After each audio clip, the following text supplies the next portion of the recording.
Untuk mengenang jasa pahlawan yang telah gugur dalam gerakan 30 September 1965, saat ini kami sedang berada di Museum Sasmitaloka Ahmad Yani yang berada di kawasan Menteng, Jakarta Pusat. Dan saat ini sudah bersama saya Bapak Wawan Sutrisno yang merupakan salah satu orang yang menjaga museum ini. Selamat pagi Bapak. Selamat pagi Mbak. Bapak bisa diceritakan sedikit tentang bangunan ini Pak? Tentang bangunan ini, baiknya kita sambil berjalan aja. Boleh. Biasa kan. Ya, silakan. Ceritakan sedikit Pak sejarah yang ada di bangunan ini. Bangunan ini dibuat kurang lebih tahun 56. Didiami Bapak sampai 9 tahun karena sampai tahun 65 kan. Kemudian tahun 66 itu oleh keluarga. Kemudian bangunan ini kurang lebih luasnya 1.300 meter persegi. Untuk bangunannya mungkin 600 meter persegi. Dan keluarga Bapak juga keluarga besar, putra-putri 8 orang, 6 cewek 2 cowok, begitu. Jadi ini adalah rumah pribadi ya Pak ya, bukan rumah Betul, dinas ya Pak ya? Ini rumah pribadi. Rumah dinas beliau ada di sebelahnya Taman Suropati, Wisma TNI. Sekarang dihuni oleh Bapak Panglima TNI. Itu benar-benar rumah dinas daripada Bapak Jenderal Ahmad Yani. Biasanya kalau boleh tahu nih Pak, apa saja sih Pak yang Bapak lakukan gitu kalau sudah di rumah gitu? Kalau Bapak udah sampai rumah ini ya beliau fokus untuk keluarga. Fokus untuk Ya, jadi kalau misalnya kerjaan dinas segala macam itu ada di rumah dinas. Jadi tidak ada Ya. pekerjaan yang dilakukan di rumah ya Pak? Silakan Mbak.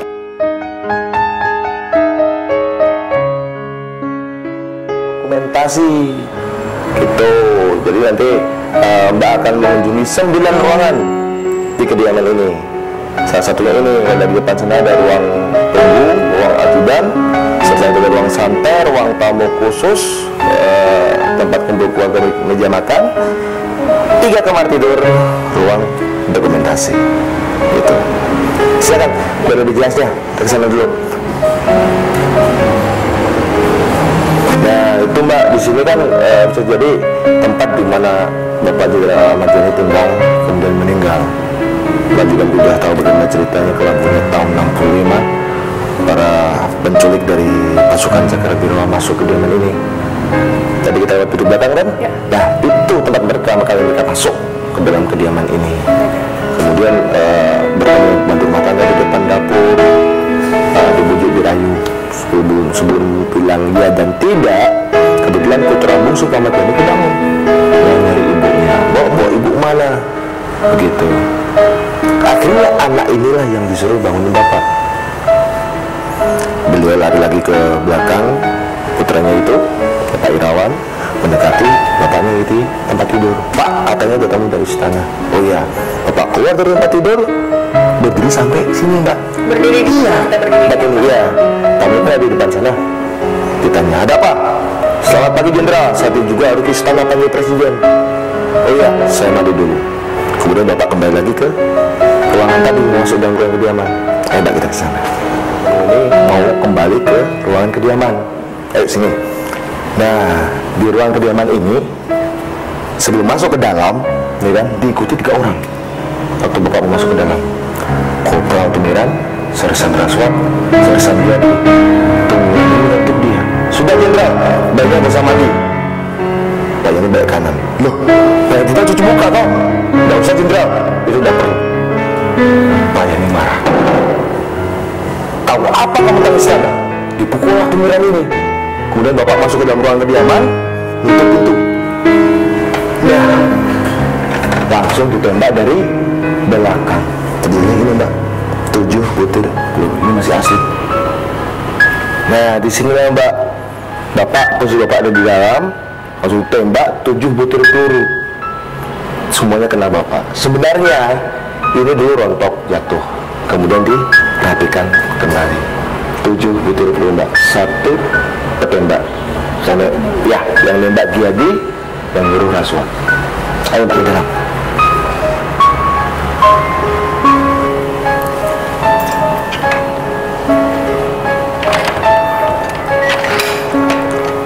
Nah, disinilah tempat Bapak Jenderal Ahmad Yani terjatuh setelah terjang 7 butir peluru.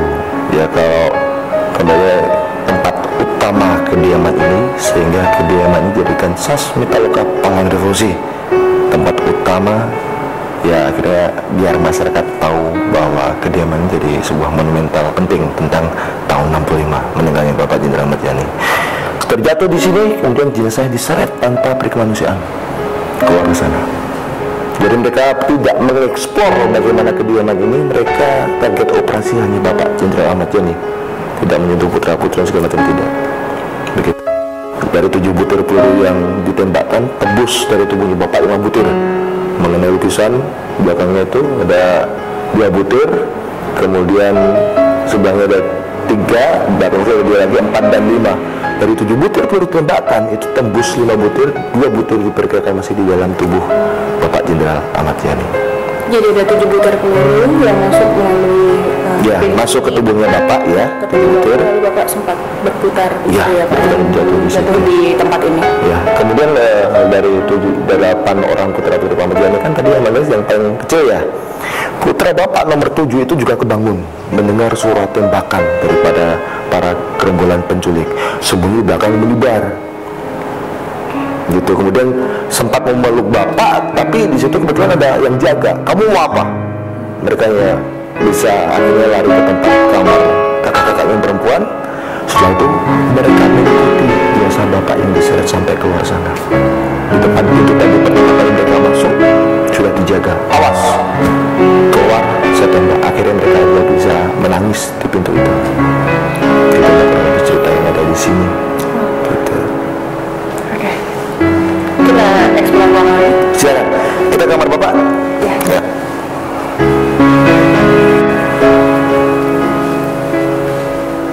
Nah, ini Mbak, kamar utama kediaman ini. Yang setelah di sini Bapak, Ibu dengan keduanya putra yang laki-laki. Kedua putranya ikut tidur bersama. Iya, yang kebetulan keluarga Bapak keluarga besar, putra-putri 8 orang, 6 cewek, 2 cowok. Yang cowok ikut dengan Ibu Bapak di kamar ini. Di sini dipamerkan, kita lihat di sana, senjata yang dipakai PKI untuk mengeksekusi Bapak. Thompson buatan Amerika kaliber 4,5. Kemudian sebelah kanannya itu ada baju piyama. Itu baju piyama asli punya Bapak, tapi bukan yang dipakai di saat kejadian. Karena kalau yang dipakai saat kejadian itu ada jadi barang monumentalnya lubang buaya karena ikut beserta tubuh Bapak saat diseret. Kemudian sebelah kirinya baju asli punya Bapak, hadiah ulang tahun dari Ibu, baju kesayangan Bapak yang dipakai Ibu membersihkan darahnya Bapak depan pintu. Sangat tragis sekali, Ibu tidak ada di tempat. Beliau ada di rumah dinas di Taman Suropati. Begitu. Kemudian senjata lain dipakai untuk menembak para pahlawan revolusi yang lain. Bahkan ada juga senjata yang dipakai PKI untuk menembak Dian Aidit. Ada. Begitu. Nah, di belakangnya Mbak ini, nah ini ada barang-barang pribadi juga yang sering dipakai dibawa di saat Bapak masih bertugas. Ada jam tangan, pena, cincin, keris Bapak juga ada. Nah, ini Mbak,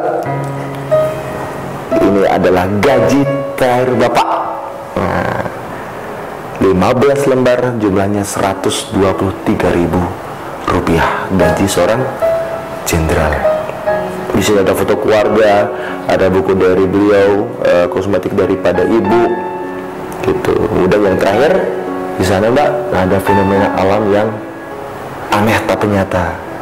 Tanggal 28 Juni 1962 Bapak serah terima dengan Pak Nasution sebagai Menpangat. Seminggu sebelumnya terjadi hal ini Mbak. Jadi kurang lebih tanggal 21 kok 28 dikurangi 7 ya, dari 7 hari seminggu sebelumnya. Tanggal 21 Juni ini malam, waktu itu keluarga sedang vacation ke puncak, yang ditinggal di sini salah satu keluarga ibu dari Bali. Dari Bali. Ya, malam waktu itu hujan deras. Tiba-tiba aja gentengnya jebol, langitnya bolong, terjadi retakan di atas sana. Kalau kita berpikir logika, saya rasa nggak mungkin Halilintar bisa menyambar kediaman ini ya. Kalau orang Jawa bilang mungkin itu sebuah firasat. 1 minggu setelahnya Bapak menjadi seorang Menpangat Menteri Panglima Angkatan Darat. 3 tahun selanjutnya Bapak meninggal dunia. Cukup, wow. Ya Pak, kita kenalan selanjutnya. Silakan.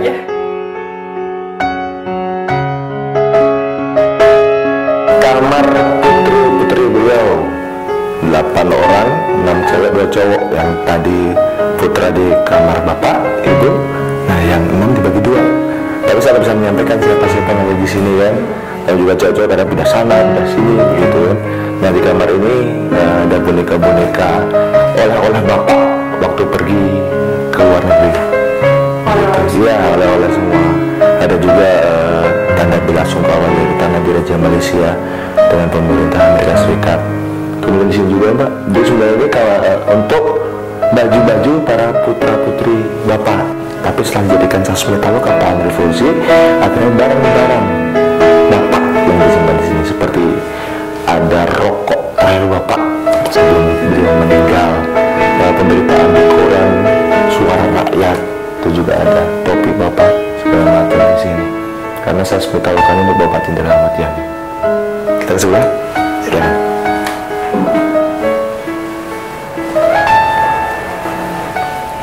Sama ini Mbak, kamar putra putri beliau, yang cewek-cewek sini dikasih sana juga di sini. Di sini juga dipamerkan foto-foto keluarga, juga bagaimana kenangan dulu waktu masih di kampung sama sebelum pindah ke sini gitu. Ada juga itu kemarin dari Ibu Amelia Yani didirikan di sini juga. Suka berias. Nah ini bukan hanya sekedar tempat belajar. Tempat belajar? Iya, ini bisa dijadikan meja belajar. Betul sekali Mbak. Kemudian ini baju bapak, ada PDU 1, PDU 2, PDUB.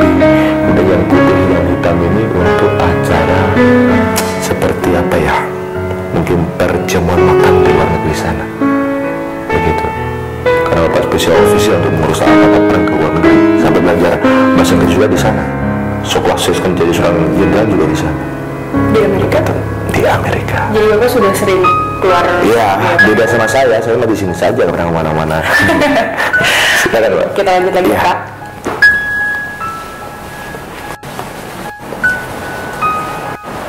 Silakan Pak. Ini adalah ruang apa ya? Ruang keluarga. Ruang keluarga. Iya. Nah ini meja makan keluarga Mbak. Jadi keluarga kalau misalnya makan bareng di sini itu dicanangkan bapak agar selalu makan bersama-sama. Nah tempat tidurnya bapak sama ibu juga tetap di sini ibu, di sini bapak. Makan dulu bapak tuh sempat godain putra-putri yang lainnya, ayo makan yang banyak. Nah itu di sini. Kemudian ada juga seperti sekap-sekap dia juga ada, ya kan? Barang-barang juga yang lain juga ada. Nah sampai ada tulisan dari Ibu Yani tentang suara dari keabadian dulu. Apa ini Pak? Tulisan tentang bapak. Yang paling miris mungkin Mbak bisa baca tentang para penculik dan orang-orang yang benci kepada TNI, khususnya kepada Angkatan Darat, berteriak Yani wis dipateni, Yani wis dipateni. Itu yang berarti bahwa bapak sudah dibunuh. Mereka begitu bangga, mereka begitu senang. Ya ini mungkin ya oleh Ibu Amelia Yani, putri bapak nomor 3. Ada juga foto ibu bapak, putra putri beliau waktu masih lengkap dulu 8 orang. Karena sudah meninggal 1, sekarang meninggal 7. Yang sudah meninggal putri kedua Ibu Herliah Emily Rudiati Yani, kurang lebih tahun 2005 kalau nggak salah. Karena ini foto terakhir dibuat tahun 2004. Oke, ada pertanyaan? Siap. Siang. Kita mulai ruangan tamu khusus. Tamu khusus. Nah, yang di depan kita ini ruang tamu khusus. Kenapa dibilang khusus? Karena tamu-tamunya juga khusus, Mbak. Tamu-tamu. Kalau saya sampai rumah, Bapak jarang terima tamu. Kalau mau selalu sampai di tangga segala macam, di rumah kita saya lihat lagi hari libur Sabtu dan Minggu. Begitu. Kadang bukan kadang lagi Bapak sering duduk di sini, Mbak. Paling ujung sini. Terima tamu. Bahkan kalau pas hari libur ada tamu yang paling sebel keluarga, Mbak. Ya, sudah anak-anaknya keluar, gitu kan, biar tamu jadi pergi, nyebar garam, gitu, jalan, gitu. Oh iya? Iya. Kata pergi tamunya Bapak, gitu kata mereka. Kemudian sebelah ini, nah ini ruang santai, Mbak. Di mana Bapak duduk di kursi panjang sampai ketiduran, melihat putra-putri yang main di taman, gitu. Terutama Bapak paling suka sekali olahraga golf. Kenapa sih bilang golf? Saya nggak bisa bilang golf. Iya, saya suka bilang golf kan. Orang kaya itu olahraga kesukaannya Bapak. Di Rawamangun dulu. Di Rawamangun. Iya. Ya, dan ini ruang apa ya, Pak? Nah, kita punya dua ruangan di sini. Yang sebelah sini ruang tunggu dan sampingnya ini adalah ruang ajudan. Jadi ada protokolernya, Mbak. Nah, kalau misalnya ada tamu berkunjung ke sini, nanti akan diterima oleh ajudan, terus nama, pangkat, alamat siapa, keperluannya apa. Tapi perintahkan menunggu di sini. Sini juga boleh sih. Kemudian sang ajudan menyampaikan kepada Bapak. Kalau misalnya berkenan baru tamu dibawa masuk ke dalam. Begitu, Mbak. Jadi tidak semua tamu bisa diterima oleh Bapak. Betul sekali. Apalagi udah sampai rumah sini, berobat bisa ketemu sama Bapak. Kalau misalnya nggak penting-penting banget. Gitu. Dan oh ya Pak, tadi saya juga sempat melihat satu lukisan besar di ruang tamu. Oh, bisa iya. diceritakan sedikit, Pak? Kelewatan satu ya. Iya.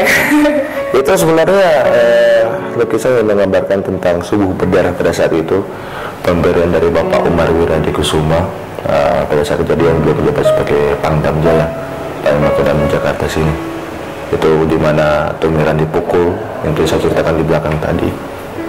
Kemudian yang nembak Kiati yang punya kumis, kemudian Raswat itu yang siap-siap memberikan perintah untuk menembak. Lukisannya. Jadi biar pengunjung tiap redaksi dia bisa membayangkan apa tidak itu deskripsi yang terjadi di belakang pada saat kejadian. Gitu, Mbak. Lalu apa ini Pak? Yang ada di belakang saya bisa diceritakan? Oh, Pak. Ini buku-buku Bapak Jenderal Ahmad Yani, di mana Bapak kalau misalnya main ke rumah dari selain dengan keluarga suka membaca. Ya dari sinilah saya merasa ya merinding juga sih, soalnya Bapak Jenderal Ahmad Yani dari militer kok bacanya bukan hanya buku militer saja, Mbak. Di sini ada tentang ilmu alam, sains, sampai ilmu bumi, ilmu bersosialisasi dengan masyarakat. Jadi udah nggak gimana ya, nggak terukur lagi bagi saya gitu. Dibandingkan saya kan hanya tukang saku, tukang ngepel aja, Pak. Nggak terlalu bahaya.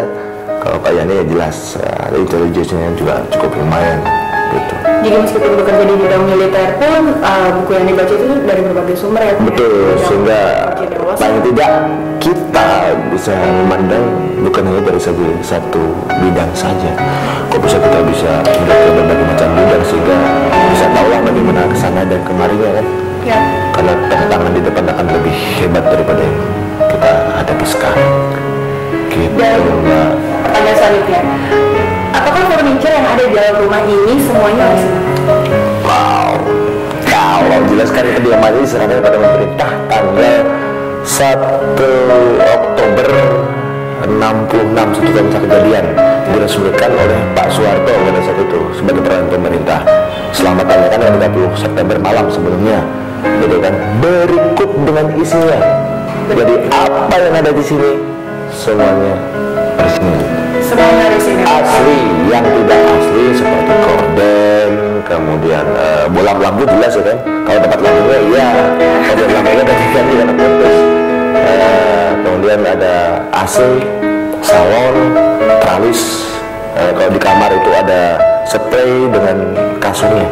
Gitu kan, apalagi yang berbentuk kayu jati seperti itu semuanya.